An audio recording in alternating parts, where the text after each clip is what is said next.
All right, three, two, one. Hey everyone, Harry here. Today I have Viktor Jiracek from ViktorJiracek.com. We're going to be talking about how in about 2 months, Viktor went from having no clients, not knowing how to do high ticket sales, to having 8 clients and making $80,000 in sales in just a little over 2 months. Okay, so Viktor, why don't you tell everybody a little bit about yourself and what you do for those who don't know you? Sure. So I help real estate beginners earn six figures flipping houses. So essentially, what I do full time is I flip houses, and I'm on track for about 20 this year. I want to do 50 next year. So I just flip houses full time.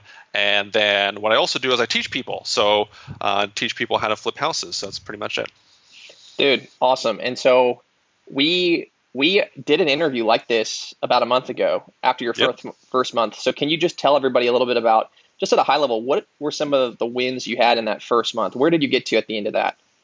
Oh, for sure. So the first month, I got my first client, and that was fantastic. That was exciting, to say the least. So got the first client. I had a good number of strategy sessions. I think 10 or 11. I don't remember the specific number. So that was the first month, and then we did that interview, and then since then have also done really well. So I got like 3 clients last month, and then 4 this month. So I really like that pace. So that's pretty much it. So it's just good momentum. So like the first one, it's just nice exponential growth. So that first month, like it's a lot of foundational work, fundamental stuff, and then now it's just taken off, and it's off to the races. And it's almost like I need to like slow it down. Like I want to grow too fast at this point. Like I want to make sure everything's on point, everything's fantastic, students are successful. So that's really so it's a good problem to have. Let's put it that way. Dude, I'm so happy for you. So, okay, tell everybody, tell myself, I'm curious too, like what are, you know, why do you think maybe you only got one client, you got 10 strategy sessions, 11 strategy sessions in month one. What do you think changed or clicked for you between month one and month two? I think it's just a lot of the fundamentals. So like from month one to month two, I got a lot more case studies and success stories. So like the first month, I think I was working off of 1 or 2, and now I'm up to 9, and I'm like continually getting more student success and adding that to my war chest. So I think that's a part of it. I think from the beginning, Can you uh, expand on that a little bit more? Like, is it how are you using those at a high level mhm. so that you know that those are making a difference in the sales? It's a part of the sales process. So in my sales funnel, I include the case studies. So I say, hey, review these before we chat in any more depth. Basically, is the rough view, and it's really helpful to help them just understand like what I do, who I've worked with, and that sort of thing. If they don't know me too well, which they usually don't, like this is how they can better get to know me rather than me spend an hour or two with them. So that's the thing with it. I've just been looking at other real estate folk stuff and just looking at other courses and stuff in general because I'm always curious. And a lot of people use just like screenshots and reviews and just like simple just text review stuff. And it's not nearly as powerful. Like if you have this long form interview, which is what I do, is what you recommend, it's just so much more powerful. And I've found myself over the years just more and more skeptical. Like, is a screenshot real? Is it faked? Is it photoshopped?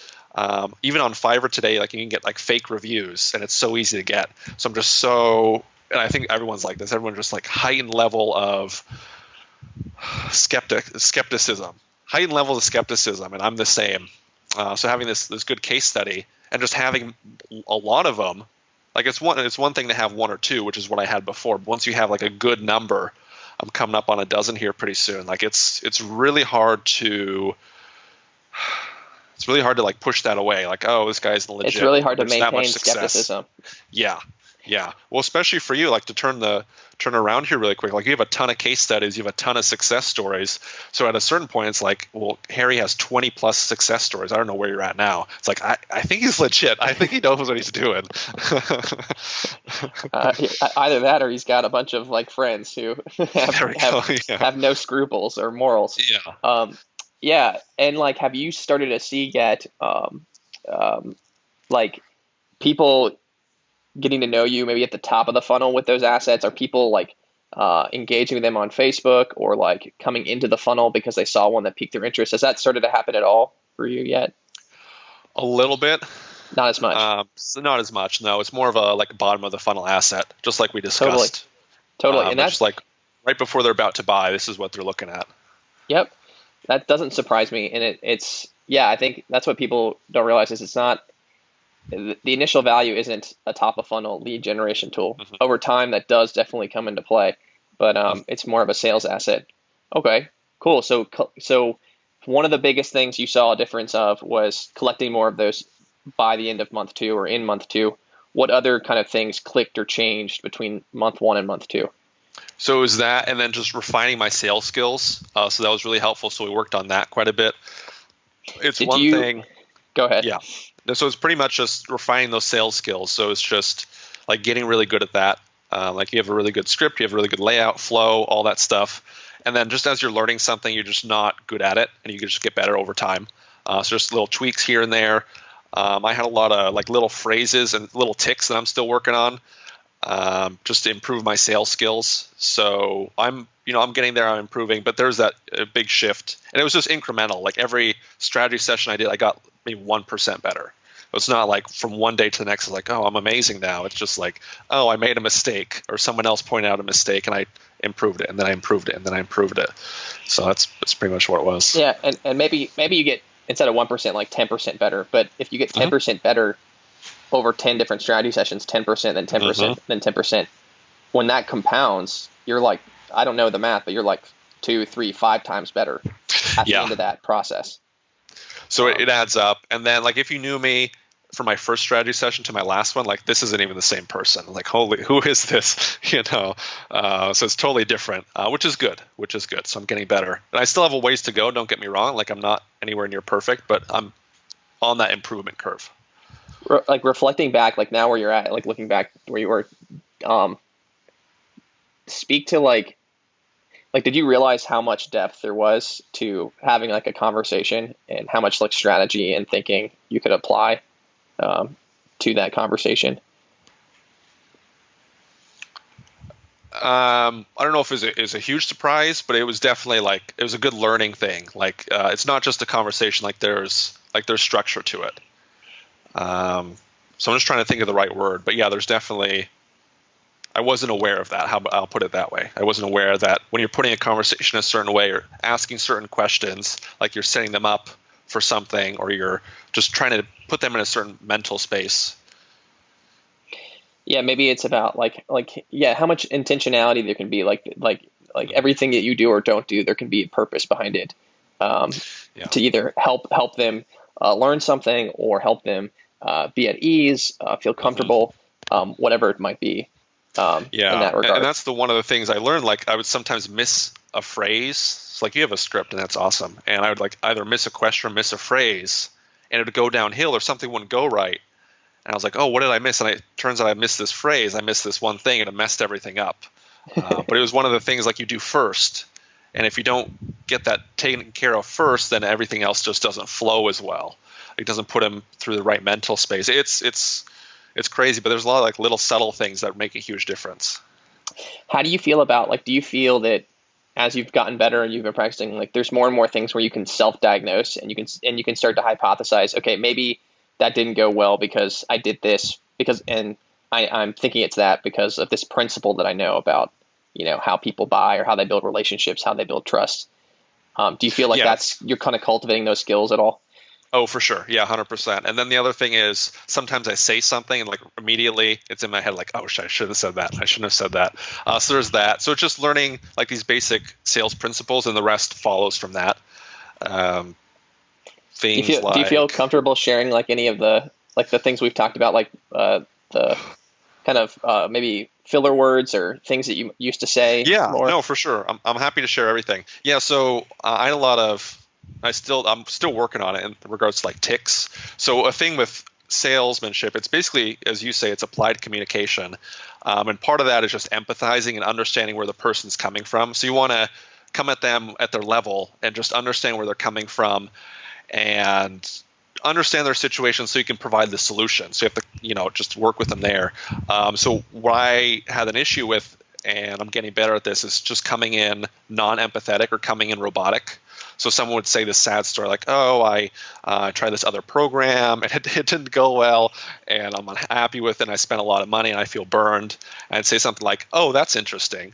So it's like it was a total disconnect. So they were really high on the emotional level, and something like that's interesting would Right. They're like pouring their heart out to you. Like this is their life. They're worried about. And then for you, it's kind of clinical. For all, that's the kind of the default. And then you're like, oh, interesting.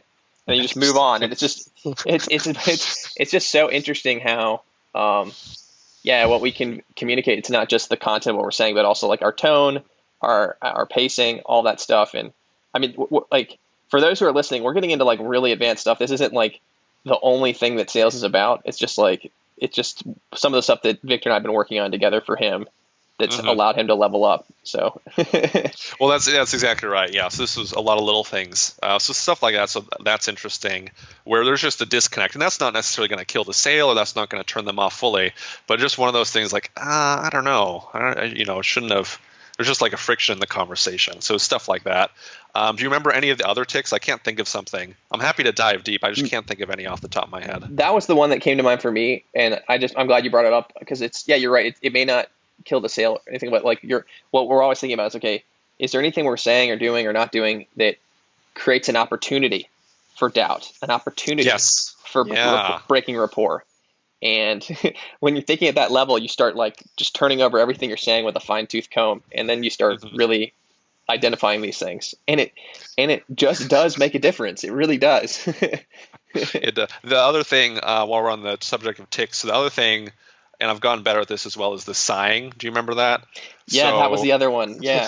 So I would do recordings or I'd do practice calls with folks, and they would say, oh, when you're getting into the close and you're discussing price and all that, you do this sigh. And it wasn't conscious. It was just this sigh, like exasperation, like, I got to deal with this guy. And it wasn't like I meant to do it. It was just this sigh to just turn people off. And when you did it, you weren't actually doing it because you were exasperated with them. It was just like, it was probably a way for you to relieve stress, like tension, like collect your thoughts before you said what you're going to say next. But to them, it sounds like they're like, you're like frustrated with them. And that's pretty much it. And it was so crazy to me because I was doing the close, and I would just feel like they're pulling away from me during the close. I'm like, what the hell is going on? Like, everything's great up to that point, and then they're just like pulling away, and they're less and less. It's hard to describe it, but they're less communicative, like they're less responsive. And I was like, what is going on where these people are pulling away? Everything was going great, and suddenly they don't want to. They like hop off the phone call as soon as they can. And that's what it was. So it's those little things that really add up. But so those little ticks. So I'm getting better at those. That's awesome. Really cool. So what else? Any other like big like things that just fell into place or things that clicked since we last spoke? I think it's those two things. So it's the case studies, it's the sales skills. I think the third thing, just generally with all this stuff, is there's just general momentum. I mean, we talk about the flywheel quite a bit. So it is getting easier, which is fantastic. So it's just one of those things. If you do it right, you're going to start to feel this momentum. And that's a good indicator. Like if you're doing things wrong, then it's going to be harder and harder. But if you're doing things as you should, it becomes easier and easier. So that's what I'm seeing, where it's just easier to get quick chats. It's easier to get strategy sessions. It's easier to get closes and sales. There's a good community I'm building, so it's easier to get results as students. It's one thing when it's someone siloed out and they feel like they're on their own. It's a totally different thing if they're a part of a community and they see other people seeing success and they're like, oh, shoot, I got to kick it into gear.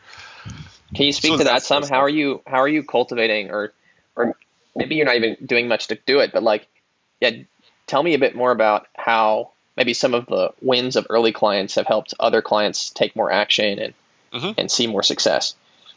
So I'm doing a couple things. I'm doing a lot of things. So the first thing, I break it down as much as possible in terms of actionable daily steps. And then not only do I assign the homework to the students, like I'm doing it too. So for example, like a great way to get a flip, and it's basically like a numbers game, just like what you teach. So it's like you have to make a certain number of offers and then you get a deal. And what I do is like, okay, just make an offer a day. It's called a daily deal challenge. So just make an offer a day, offer a day, offer a day. And I just post my offers every day. Like, hey, this is what happened, that sort of thing. So it helps motivate them that way. So like, oh shoot, Victor's getting after it. Let's get after it too. So that's a good And motivating it becomes factor. it becomes part of your community culture Mm-hmm. and ritual that like this is what we do here. And then when Yes. they see other people do it, they're like, well, I've got to do it. And like, yeah, like that's social proof that we talk about on the marketing side. It's so powerful on the service delivery side too. Yeah. I hadn't really thought about that being the same underlying psychology, but now that when you said that, that kind of came to me. Mm-hmm. And it really is. It's Yeah. basically that's what it is. I have to sell them to the course, and then I have to sell them on themselves. That's pretty much it. Sell them on Sell them- themselves. Sell them on yeah. like doing the work. Basically, like keep going. And people think, oh, if I just make the sale, great, it's done. Now I just like put them in the thing and like wipe your hands, say good luck. But it's like no, actually, you have to keep selling in the service delivery phase. It's just a different Yeah. type of selling. It's a different type of selling. Yeah. So there's that. So I do it like a daily post and I loop them in. I do like a weekly check-in. So every Sunday I do a post and then tag everybody in it. And then like in the comment section, the tag, I tailor it to them. Like, oh, hey, how was that one deal that we're talking about? Like, oh, hey, how was week one? So I tag everyone in the post. And my group's pretty small right now. It's like 25 students, but it only takes me something like 15 minutes. But there's like a weekly check-in. So this isn't like, oh, you bought the course, good luck. This is like, I'm on your ass every week. You better be making progress because that's what we're about over here. So that's one thing I tried out, and that's working really well. People like that? People really like that, yeah. People really like that. So that's helpful. And then I do like a buddy up thing. So if two people are in a similar level of learning, I buddy them up and they can be accountability partners together. So that's working really well.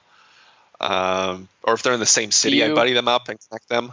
So stuff like that. Do you post your client interviews in your group? I do. That's another thing as well. And when people know people, because they see them, it's a small group. So they see other people and they're like, oh, this happened recently. Like one person was like, hey, I got started the same time as this other student. I'm going to kick it into gear. So they're like, I'm really motivated now. So stuff like that adds up. That's amazing. Yes, there's these very subtle, simple things that aren't that labor intensive that you can do that makes a difference on like whether your clients get results or not. If your clients get results, then you get more success stories. If you get more success stories, your marketing gets easier. And it's like, yeah, that's what it is. It's like if you can get all these pieces interlocking in the right way. And it's not a lot, just like you said and touched on. It's maybe 15 minutes a day. It's nothing crazy. And yeah, I'm just trying to find more ways to like help these students because I don't know if other folks can relate to this, but I actually want them. They spent money with me. Like I actually want them to be successful. Like this isn't just another course. This is like you're gonna be successful type of thing. Yep. So, what sort of results have you seen kind of working with me? Both tangible, objective, but anything like also like personal in your life, like anything that's kind of changed in the last 2 months. So more in terms of the course results. So I've got like 7 or 8 folks signed up, doing good there. Part of it is so that I've had good success. Like so 9 case studies, 7 or 8 signups, and then 80,000 in sales. 80,000 in sales, right? Yeah. How does that feel? That feels good. Yeah, that's good. I can't be mad at that. But I do want to help these folks out. So that's that's the main driver for me.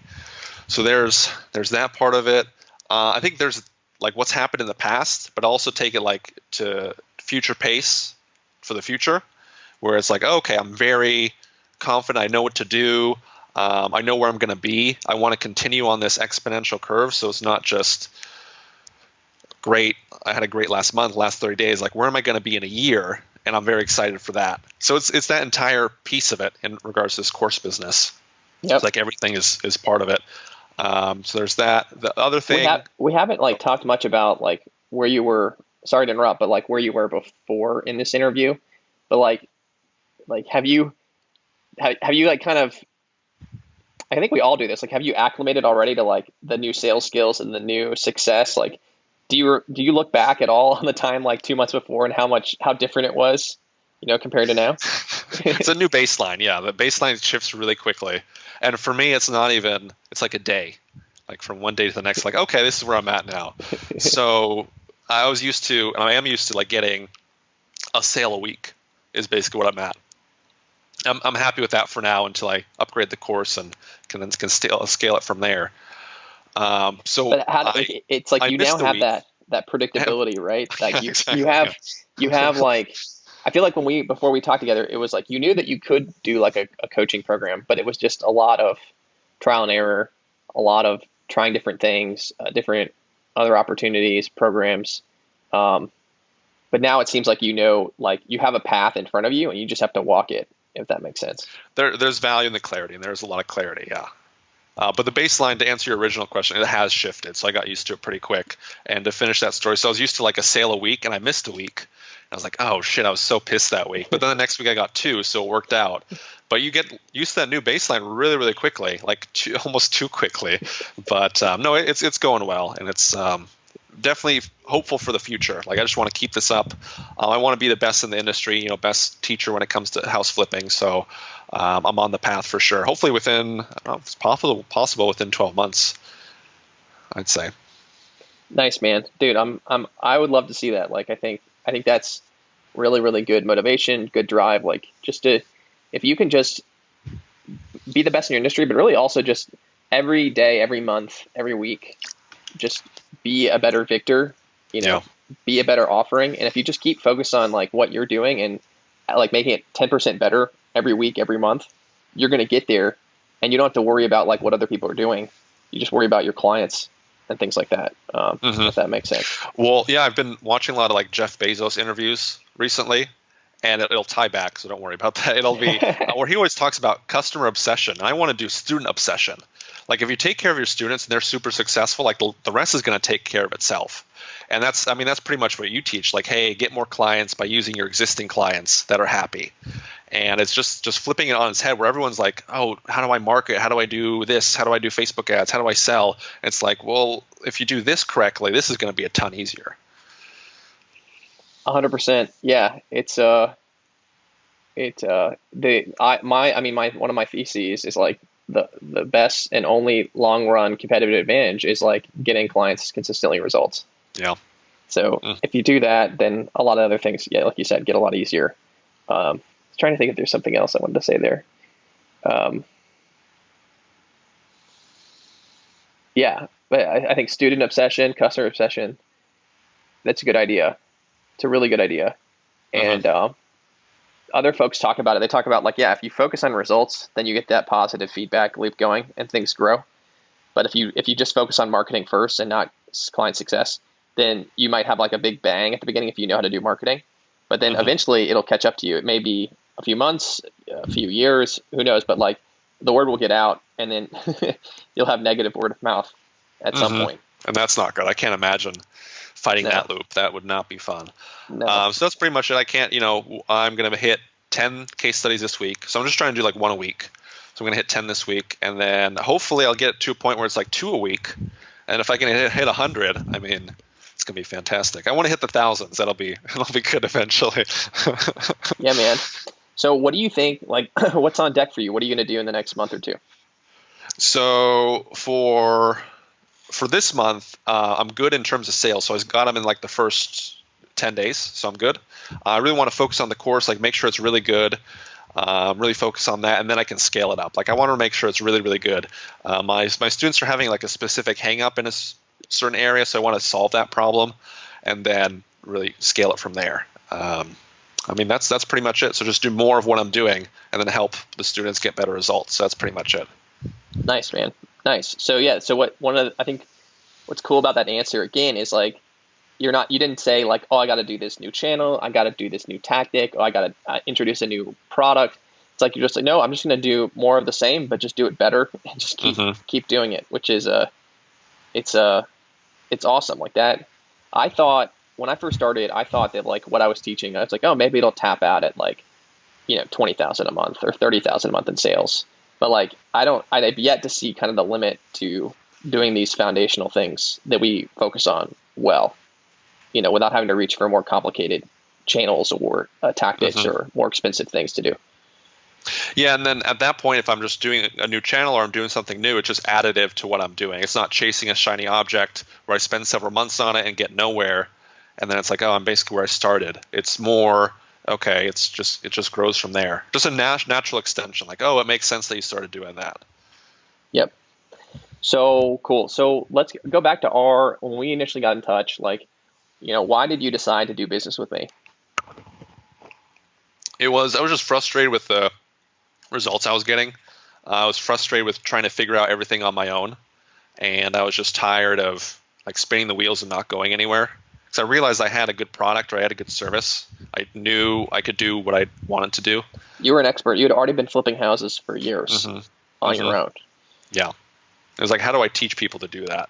So that was the thing. So it was just frustration, having purchased other stuff in the past and not really seeing the results I wanted.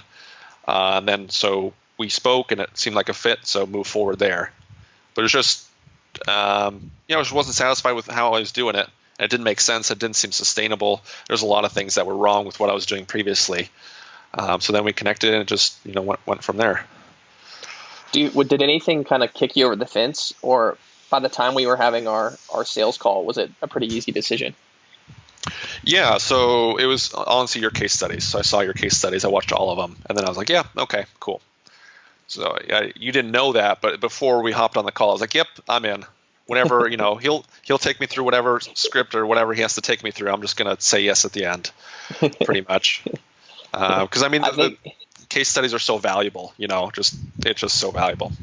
Yeah, I think you didn't tell me then, but I think afterwards you mentioned, yeah, I had watched every one, hmm and I think at the time there were a handful. I mean, it was at least 5 or 6 hours probably of There was content. quite a bit, yeah. The ones that were relevant, like the most relevant, if that makes sense. Okay, Some of them were just different, just way too different.